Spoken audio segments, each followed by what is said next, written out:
홍준표 대구시장에 대한 중징계 사실상 여당 텃밭에 TK 민심 때문이라는 얘기가 나오고 있습니다. 대구 지역구 자 국민의힘 양금희 의원 스튜디오 모시고 정치 현안 등 말씀 좀 나눠보겠습니다. 안녕하십니까? 네, 반갑습니다. 먼저 축하 인사를 좀 드려야 될 것 같습니다. 국민의힘 대구 시당위원장으로 선출이 되셨더라고요. 예, 첫 여성 시당위원장입니다. 축하드립니다. 감사합니다. 자, 대구 하면 국민의힘 텃밭인데 뭐 그래서 일각에서는 총선 국민의 입장에서 걱정할 필요 없다라는 뭐 그런 곳이 일각에서 그렇게 얘기를 합니다. 홍준표 대구시장 징계 이후에 민심은 어떻습니까? 사실은 뭐 대구를 포함해서 전국적으로도 네. 다 그렇지만 사실 우리가 요즘은 국민들이 정치인들에게 요구하는 그 어떤 도덕적 눈높이가 네. 굉장히 높아졌지 않습니까? 그런 부분에 대해서 아마 대부분 다 공감을 하고 계시는 것 같고요. 그리고 두 번째로 말씀드리고 싶을 수 있는 것이 아마 홍준표 시장님의 징계가 나오면서 네. 우리 당의 윤리위가 제대로 역할을 하고 있구나. 다시 말해서 저희 선출직 같은 사람들일 경우에 윤리위를 통해서 자정 능력이 살아있다라고 하는 것을 이번에 보여준 계기가 됐고요. 그런가 동시에 비교가 되는 게 민주당의 윤리위는 작동을 제대로 안 하죠. 작동 잘 안 하니까. 예. 예. 김은겸 의원 같은 경우는 사실은 굉장히 많은 거짓 뉴스와 그다음에 또 대변인으로서 활동하면서도 참 많은 실수들이 있었습니다. 네. 뭐 다시 말해서 EU 대사의 말을 잘못 전달해서 거짓을 전달해 갖고 사과하는 일도 있었고요. 네. 얼마 전 같은 경우에도 그 참사를 그 정쟁으로 이용하는 비유했던 그러한 네. 일도 있었는데요. 그런 부분에 대해서 만약에 우리 당 같았으면 어땠을까 제가 생각해 보면 네. 중징계가 내려졌을 것 같거든요. 당원권 정지. 그럼요. 지금 당원권 정지 이상이 나왔을 내려졌을 것이다. 거라고 저는 생각합니다. 근데 이런 부분에 대해서 아무런 제재나 그런 게 없고 또 제대로 된 어떤 이 윤리의 역할이 진행되지 않는다는 점에서 사실 지금 민주당이 요즘은 도덕적인 면에서 굉장히 어려움을 겪고 있는 당이 아닌가 이런 생각이 들 때가 많이 있습니다. 자, 어쨌든 홍준표 시장이 그래도 당의 대선 주자였잖아요. 앞으로 네, 대선 주자일 그렇습니다. 수 있는 사람인데 이번 징계에서 앞으로 국민의힘의 권력 지도에서 홍준표 시장은 없다. 이렇게 선언한 거 아니냐 이런 얘기도 나오고 있는데 이런 부분은 어떻게 봐야 됩니까? 사실 거기에 대한 네. 정확한 답은 정치는 생물이다가 정확한 답입니다. 언제 또 어떻게 될지 모른다. 예, 그게 정답인 것 예. 같습니다. 사실은 예. 뭐 우리 당에서 지금 현재 홍준표 시장 본인 스스로도 얘기를 했듯이 하방에서 대구시장으로서의 선출직 어떤 행정가로서 역할을 하고 있기 때문에 총선에서 역할을 할 수 있는 게 제한적이지 않겠냐. 그런 부분을 바라본다면 사실 앞으로 정치적 지형이나 우리 당의 지지도나 아니면 여권의 향배에 따라서 네. 그런 역할들이 아마 달라질 수 있지 않을까라고 생각합니다. 홍준표 시장 SNS에 뭐 썼다가 지우긴 했지만 내가 내치고 총선 괜찮겠냐 뭐 이렇게 얘기를 하면서 이준석, 유승민도 좀 안고 가야 된다. 이런 충고도 했던 것 같아요. 저도 그걸 읽었는데요. 글을 보셨군요. 예, 저도 봤습니다. 근데 뭐 홍준표 시장님다운 저는 뭐 어떤 액션이라고 봤고요. 네. 그런가 동시에 그걸 바로 지웠다라고 하는 것은 지금 징계에 있는 상황을 인식하시고 아마 자중하는 모습이 아니었을까 그렇게 해석하고 있습니다. 이준석 전 대표도 징계 중이죠 지금. 네, 그렇죠. 당원권 정지 1년 했으니까 또 유승민 전 의원 같은 경우는 좀 대통령실이나 당의 불편한 얘기들 좀 최근에 하는 것 같거든요. 두 분의 어떤 공천 부분 어떻게 보십니까? 그 부분도 저는 종합적으로 판단할 거라고 생물입니까, 생각합니다. 이것도? 예, 예. 저는 이준석 대표나 유승민 전 의원에 대해서도 마찬가지로 그때의 어떤 여론의 추이든지 이런 것들을 종합적으로 판단해서 당의 공천이 이루어질 거라고 생각하는데요. 네. 지금부터 뭐 배제를 해야 된다 이렇게 생각하고 있지는 당에서 않습니다. 좀 열어놔도 된다 이렇게 그럼요. 보시는 예, 거군요. 예, 맞습니다. 네, 예. 알겠습니다. 자, 지금 또 문제되는 지점이 이동관 방통위원장 후보자 지명 부분입니다. 네. 일단 어떻게 보십니까? 좀 2달 이상 좀 시간이 끌었던 것 같은데 결국 지명이 됐거든요. 네. 예. 근데 제가 봤을 때 우리 당과 지금 정부에서 바라는 것은 뭐냐면 네. 공영방송의 정상화입니다. 다시 말해서 공영방송을 예를 들어서 방송 장악을 하겠다라고 하는 의도가 전혀 없다는 거 먼저 말씀드리고요. 예. 그리고 이제 이동관 이번에 지명자 후보자 같은 경우에는 제가 봤을 때 그동안의 경력상으로 보면 오랜 기자 생활과 네. 홍보 분야의 전문가로서 사실 이 부분을 맡기에 전문성이 아주 저는 뭐 여러 가지 면에서 검증이 됐다고 생각하고요.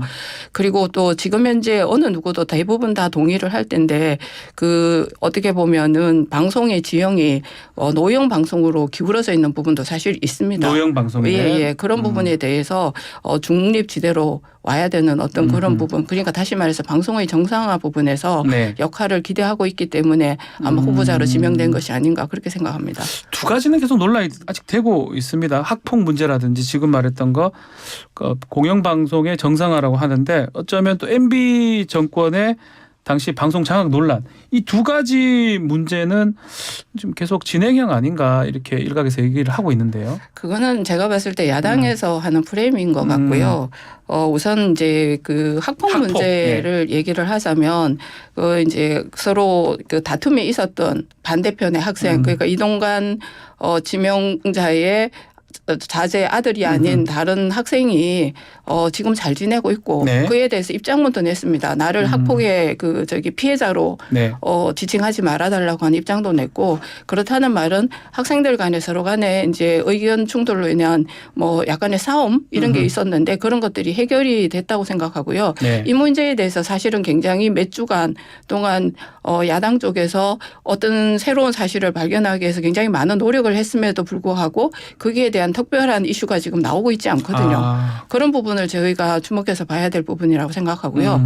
방송 장악이라고 얘기하면 사실은 이 부분은 제가 지난 문재인 정부를 떠올리지 않을 수가 없는데 네. 2017년 아마 민주당 워크숍에서 이와 관련되어지는 문건이 사실은 나오기도 했고요. 그 내용을 저도 이렇게 자세히 들여다보니까 어떻게 돼 있느냐 하면은 지금 현재 이사회 구성이 그러니까 지금의 여당 저희 쪽에 치우쳐져 있으니까 이 방송 이사회 구성을 이 내부적으로 정리를 하고 네. 그리고 사장단도 교체하고 이런 내용들이 들어 있었고요. 심지어는 공범자라고 하는 영화도 같이 관람한다 이런 내용들이 있었는데 이게 그때 사실 불거졌을 때는 야당 쪽에서 어떻게 얘기를 했냐면 그냥 이거는 전체 자기들의 의사가 아니라 그냥 하나의 단순히 검토한 문건이다라고는 얘기했는데 그 이후에 진행됐던 거를 생각해 보면 사실은 이 문건대로 진행됐다고 저희는 보고 있거든요. 그 고대영 사장 얼마 전에 KBS 사장 말하는 KBS 거죠? 사장이 예. 무죄로 됐잖아요. 확정됐는데 그 무죄 확정 짓는 시간이 무려 5년이 걸렸어요.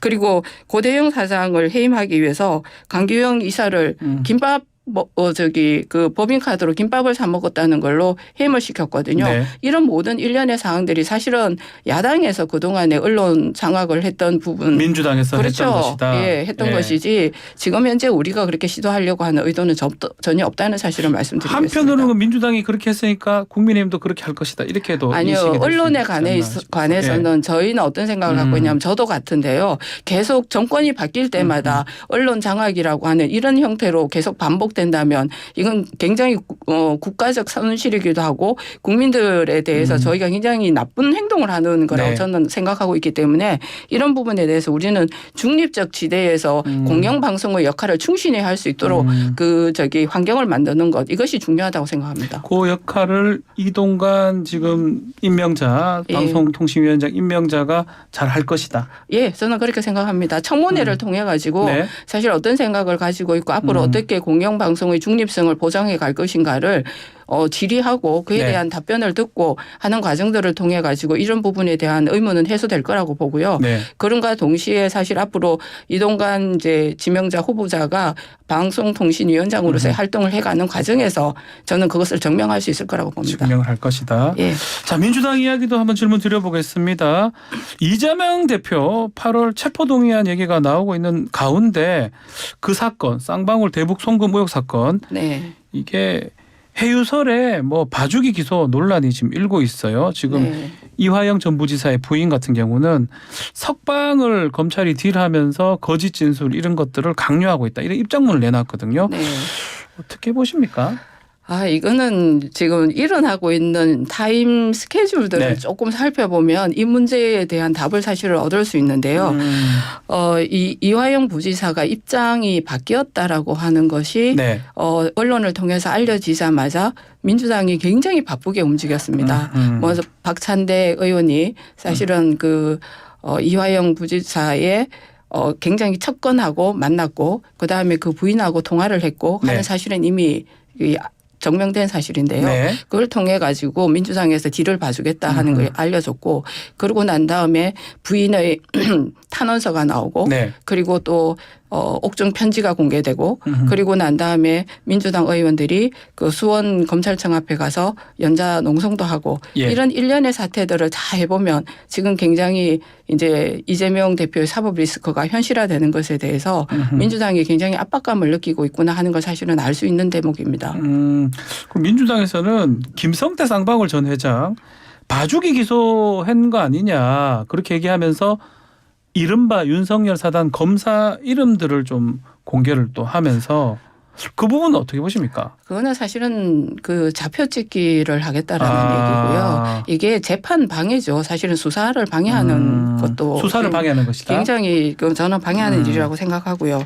그리고 지금 민주당에서 이야기하고 있는 부분이 보면은 네. 김성태 전 회장 같은 경우에 외환관리법 위반으로만 기소됐다고 얘기하는데요. 이건 네. 사실관계가 틀립니다. 어떤 거죠? 내용을 좀 살펴보면 70억 정도의 예를 들어 가지고 그 횡령이나 배임 또 기소가 돼 있고요. 네. 외환관리법도 기소돼 있습니다. 그러면서 민주당에서 지금 얘기하는 게 어떤 걸 얘기하고 있느냐 하면은 국외 재산 도피에 대한 건 왜 안 했느냐. 이런데 국외 재산 도피는 아마 대법원에서 판례가 났는데 판결이 난 것 중에 를 살펴보면 해외에 재산을 빼돌려 가서 그 재산이 본인이 사용을 할 때만 해외 재산 도피가 되는 겁니다. 네. 그렇기 때문에 이거는 김성태 전 회장 같은 경우는 그 돈을 북한에다 준 거예요. 그러니까 본인이 사용할 수 없기 때문에 외화 밀반출이 안 되는 거고요. 안 되는 거다. 그다음에 거기에 또 국가보안법까지 이쪽에서는 얘기를 하는데 국가보안법이 되려면 반드시 들어가야 될 그 하나의 조건이 있는데요. 그게 반국가 단체라고 하는 게 결성이 돼 있어야만 사실은 예. 이게 됩니다. 예. 그런데 김성태 회장 같은 경우는 반국가 단체라고 볼 수가 없는 거고 또 이재명 지사가 그 부분에 대해서 이야기를 한다 해도 이재명 지사에게도 반국가 단체 도지사 그 도지사님이니까 그렇게 할 수가 없는 거죠. 그래서 이 부분에 대해서는 민주당에서 사실관계를 왜곡해 가지고 지금 호도를 하고 있는 겁니다. 사실. 알겠습니다. 자, 앞서 뭐 이동관 후보자 아들 학폭 논란 얘기도 좀 했지만 최근에 서희초 교사 사망 사건 관련해서 학폭 문제로 학부모의 민원에게 많이 시달렸다 이런 얘기가 나오면서 교권 문제가 사회적 이슈가 되고 있는데 우리 양금 의원님은 교사 출신 아니겠습니까? 네, 맞습니다. 이번 사건 어떻게 좀 더 의미 있게 볼 것 같기도 하고요. 어떻게 보고 계십니까? 저는 사실 이 사건 접하고 되게 마음이 아팠는데요. 네. 우리가 지금 본질을 약간 벗어나 있다고 생각합니다. 약간 벗어나 있는데 그게 뭐냐면 네. 우리가 이제 학생을 그러니까 초등학교 입학하면서부터 중학교, 고등학교를 가면서 한 학생이 성장해서 사회에 나서 창의적인 어떤 자기의 일을 찾고 그다음에 사회라고 하는 공동체 속에서 네. 자신의 역할을 찾아가는 데 있어서 필요로 하는 여러 가지들을 사실 교육을 하는 데 필요로 하게 됩니다. 그렇게 됐을 때는 규범을 같은 공동체의 규범을 지킨다든지 아니면 상대의 인권을 존중한다든지 네. 이런 부분들까지 다 교육이 되어야 된다고 생각하거든요. 네. 그렇게 하려면 학생 인권 조례에서 학생의 인권을 지켜줘야 되는 부분도 이야기를 해야 되지만 학생이 지켜야 될 어떤 도리라든지 규범이라는 것도 반드시 존재해야 된다고 생각하거든요. 두 개 다 있어야 된다는 두 개 다가 거죠? 있어야 되는 거죠. 그리고 사실 이번에 교권의 문제에서 가장 문제가 됐던 거는 그 아동복지법의 아동학대와 관련되어지는 네. 부분들이 굉장히 모호합니다. 정서적 학대 이런 거는 사실 어떤 걸 정서적 학대라고 할 것이냐에 대한 명확한 선이 없거든요. 갖다 붙일 수 있다는 거죠. 예. 모든 그래서 것을. 네. 계속 이제 교사들이 시달린 거죠. 학부모들한테. 네. 그래서 이런 부분에 대한 명확한 가이드라인을 만드는 것 자체가 굉장히 중요하고 예. 예. 이것이 학생을 교육하는 것이 결국 학생과 학부모와 교사가 서로의 대립의 관계가 아니고 네. 함께 만들어가는 관계라고 하는 것을 먼저 인식할 필요가 있다고 생각합니다. 같이 만들어져야 예. 되고 학생 인권 조례도 있어야 되지만 또 규범도 있어야 된다 이렇게 말씀 네, 주셨는데 맞습니다. 윤석열 대통령 대책으로 인권 조례, 학생 인권 조례 개정을 지시를 했는데요. 네. 아마 정의당이 이게 분석을 해본 것 같아요. 인권 조례 실시하고 있는 시도 또 없는 시도 비교해 보니까 없는 곳에 교권 활동 침해가 더 있었다. 이렇게 분석이 되고 있는데 이 부분 어떻게 봐야 됩니까? 그 부분에 있어서는 저는 네. 사회적인 전반의 분위기하고 관련이 있는 것 같고요. 네. 근데 저는 이 지점에서 말씀드리고자 하는 거는 학생들에게도 권리만 있는 것이 아니라 네. 의무와 지켜야 될 규범이 있다라고 하는 것 자체를 함께 교육하는 것 자체가 저는 굉장히 의미가 있다고 생각하고요. 네. 이런 내용들이 뉴욕에 있는 학생 인권 조례 같은 데 보면 나와 있습니다. 미국 뉴욕이요? 미국 뉴욕 예. 같은 데도 그러니까 이런 부분에 대해서 이렇게 하는 고치는 것이 좋은 것이다. 그리고 인권 조례를 없애야 된다. 이런 게 아니라 네. 함께 교권과 함께 서로 성장해 갈 수 있는 그러한 형태로 학생 인권 조례도 한번 들여다보는 것 자체가 굉장히 큰 의미가 저는 있다고 생각합니다. 민주당 주장이긴 한데요. 이 네. 교권 추락의 주범이 교권 보호 조례를 반대한 이주호 장관 또 국민의힘이라 주장하는데 그 부분은 어떻습니까? 그거는 정말 너무나 황당한 아. 주장 중에 저는 하나라고 생각하거든요. 예. 이주호 장관이 이것은 법을 통해 가지고 사실 아까도 얘기했지만 아동복지법 안에 보면은 네. 아동학대에 관한 거 거기도 다 법률에 정해져 있는 부분들입니다. 네. 그다음에 학폭 방지법에 관한 것도 법률에 정해져 있고요. 이런 부분들을 개정하는 게 먼저라는 게 이주호 장관의 생각이었거든요. 예. 이 부분을 빼고 그 조례만 개정하면 된다 이렇게 얘기를 하는 부분은 잘못됐으니까 네. 법을 먼저 개정하자고 했던 게 이주호 장관입니다. 예. 잘못된 주장이다. 예.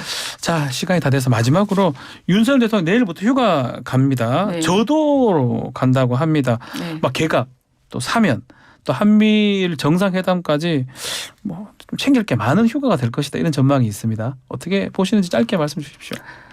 저는 그 숲 속에 있으면 사실 숲을 보지 못하지 않습니까? 아. 그러니까 대통령께서도 늘 국가적인 현안 속에 있다가 보면 앞으로 하반기에 우리나라 국정을 이끌어갈 큰 아젠다를 아마 구상하시는 데 있어가지고 네. 휴가를 통해서 구상하는 것이 가장 좋지 않을까라고 생각을 합니다. 좀 떨어져서 저도 같은데 그렇죠. 떨어져서 그걸 바라보면 오히려 보는 시각이 더 좋아질 것이다. 네, 그렇습니다. 예, 긍정적으로 생각한다. 예, 그렇죠. 알겠습니다.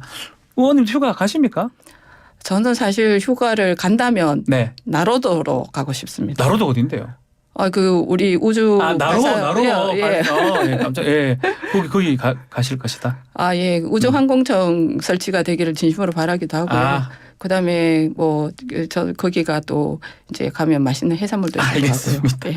잘 다녀오시기를 바라겠습니다. 자, 오늘 방송 여기서 마무리를 하겠습니다. 양금희 국민의힘원과 함께했습니다. 감사합니다. 고맙습니다.